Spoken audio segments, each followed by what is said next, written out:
In my last video, I talked about how to hire the right people in terms of the job description itself. Now I'm going to talk about the traits to look for in the people that you're trying to hire. First of all, you want to ask yourself, does the position actually require creativity? Now, a lot of people might say, of course, I want a creative person, I want someone to help the business. But if a large part of your job is just to do something that is asked of you, to follow some instructions, you may want someone with less creativity and more around the compliant area. And one way to check for that is to ask, are you always coming up with new solutions to things? Do you like to be creative with art or music or something like that? This will gauge whether or not they are someone who is more creative, or if someone just likes to follow and do one thing, they might be more on the compliant side. Now, what if you were like, well, okay, some parts are compliant and I need them to do one thing every single time, but then another part of it at the end, they need to have a creative solution for stuff. You need to make sure that you put forward what parts of the job you can be creative with and say, hey, come back to me with new ideas, or come to the client with new ideas, but only on these specific sections. The rest of the sections, I need you to follow the instructions and make sure that they're done the way that they've always been done, just so that you set those boundaries. Now, along with this is a similar personality trait, curious or focused. So curious people will always want to know the whys and the hows about something. This is really good if you have something that needs problem solving, and in like engineering, for example, or in a very difficult sales position. Or do you want someone who is more focused? Focus goes along with compliant. This is someone who doesn't really matter to them what the why or the hows or how it works. They just want to get the job done. And this might be helpful if, again, you have something that they just need to do what is instructed of them, so that they're not spending time asking, why are we doing it this way? Or is there another way we can do it? And again, none of these traits are good or bad. It's more about what is more appropriate for the position and what is more appropriate for your company.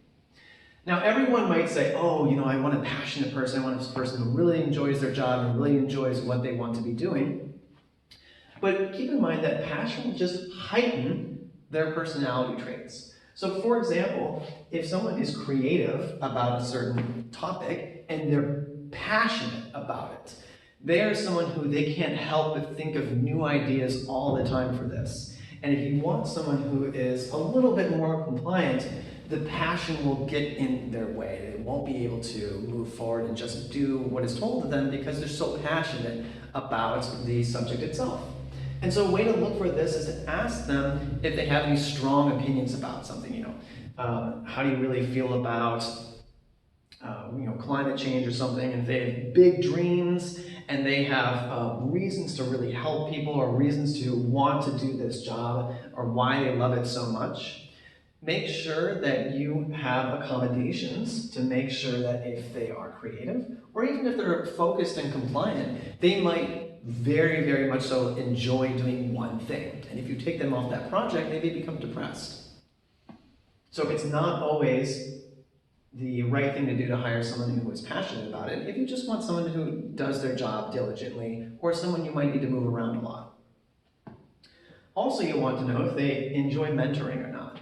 This means that when you start promoting them, do you want to put them in a managerial position? Managers are better when they're patient and like to teach others, and so that they can teach the new hires that come in. Also, if they are a new hire themselves and they enjoy mentoring, you can make sure that new other employees that you bring into the company, you can give to them and say, hey, shadow this person or talk to them because they do like teaching. If someone says they do not like mentoring, you might want to consider a track that allows them to increase their skills in the company, but then become an expert instead of becoming a manager. And then also to keep new hires away from them so that they're not bogged down all the time with questions about how to do this or how to do that, and they can work in peace. Again, a lot of hires might think of getting somebody who has a lot of experience. But in this case, the longer someone works at a certain company or has experience in a certain way of doing something, they might develop rigidity. in how they do that. So this is good if you, for example, want to model the way a big company is working on something. You might bring in a veteran from that company and say, show us how you did it there, and bring our company into that.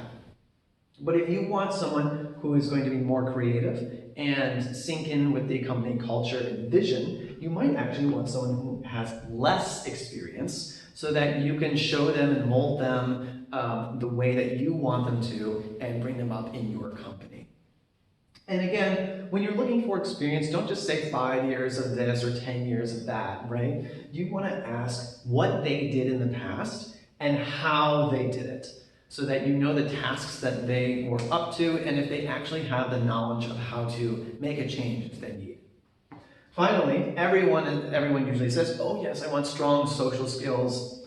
But again, we want to consider what the job is about. If someone is alone in the field, you actually might want someone with very light social skills, because maybe you want someone who is more isolated, who is okay with that, more introverted, right? You'll want someone with medium social skills if they're just going to be on a team with the rest of the employees at the company, but not really seeing any clients or anything like that. This is, as long as they can get along with other people and be cordial. Now finally, the strong social skills, you'll want that for people who need to talk with clients, salespeople, and also people who need to think on their feet. If they're talking with auditors or something like that, the forward-facing people should be strong in their social skills.